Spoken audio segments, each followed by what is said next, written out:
Bonjour, dans ce deuxième exercice, nous allons commencer la modélisation 3D en tant que telle. La manière plus simple de générer des solides en 3D dans Tocan, c'est d'utiliser les solides génériques qui sont proposés dans l'onglet de début dans le groupe fonction modélisation. Donc c'est le premier bouton de gauche. On en a 7 différents. Nous, on va en utiliser 5 qu'on va présenter là, dans l'exercice numéro 2. Le premier solide qu'on peut dessiner le plus simple, c'est une boîte. Donc, si je laisse mon curseur dessus, comme toutes les autres commandes d'AutoCAD, vous allez voir un aperçu d'un aide contextuel qui vous explique de quelle façon le faire. Donc, on va tracer un rectangle sur le plan horizontal, et ensuite on va lui donner une hauteur en Z. Donc, premier point, je vais cliquer ici. Second point, je vais cliquer ici. Donc, ça va définir un rectangle. Puis ensuite, il va me rester à définir sa hauteur. Donc, soit je peux venir cliquer sur la croix que j'ai tracée ici, ou je peux rentrer au clavier sa hauteur de 3, suivi de la touche entrée, et la boîte va avoir la bonne taille. Faites à noter qu'il est intéressant, comme les formes 2D, il y avait des poignées qui apparaissaient sur un cercle, par exemple, il y a des poignées qui apparaissent pour changer le diamètre, pour changer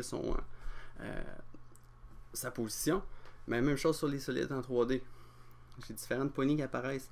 Une ici, dans les 4 coins, sur la face du haut. Donc si je clique sur cette poignée-là, puis je la déplace, ça va changer la largeur de la boîte.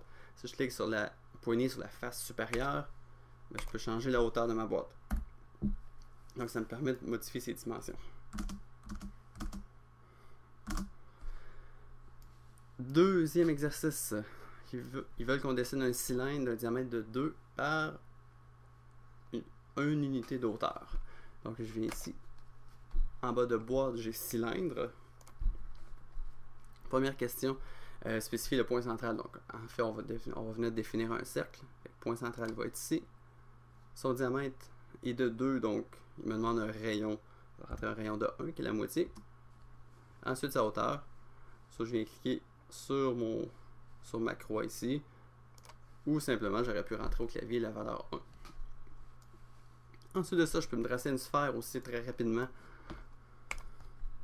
Donc, le quatrième ici, sphère. Donc on va définir un cercle. Le logiciel va générer la révolution pour faire une sphère. Donc première question, spécifier le point central. Donc, le point central va être ici. Et on va spécifier ensuite le rayon de la sphère.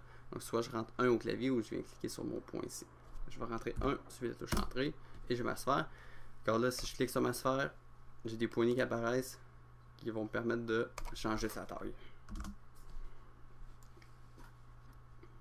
J'enchaîne avec le cône, qui est ici. Le cône, on va définir un cercle.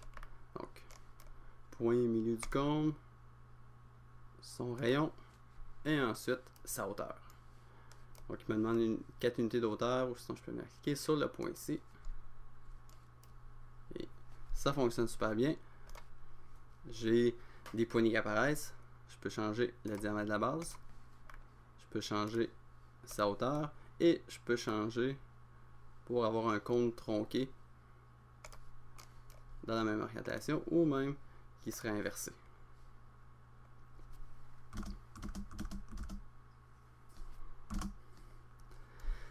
Le dernier, la pyramide. Pour la pyramide, on va venir définir un carré. Donc, un carré qui va être défini par son centre. Ensuite,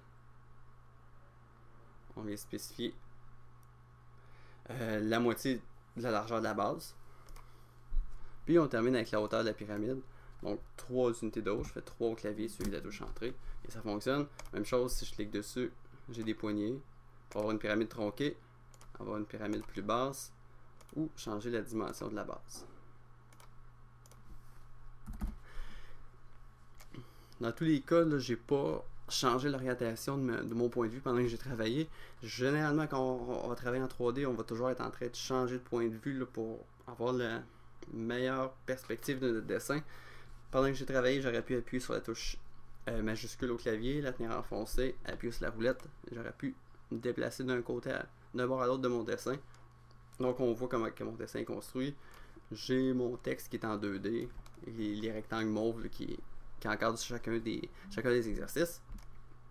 C'est uniquement du 2D, même chose avec le texte, ça n'a pas d'épaisseur, mais on voit bien là, que les solides qu'on a construits, les autres, ont une épaisseur. Donc, je vous laisse compléter l'exercice et on se rejoint dans l'exercice suivant.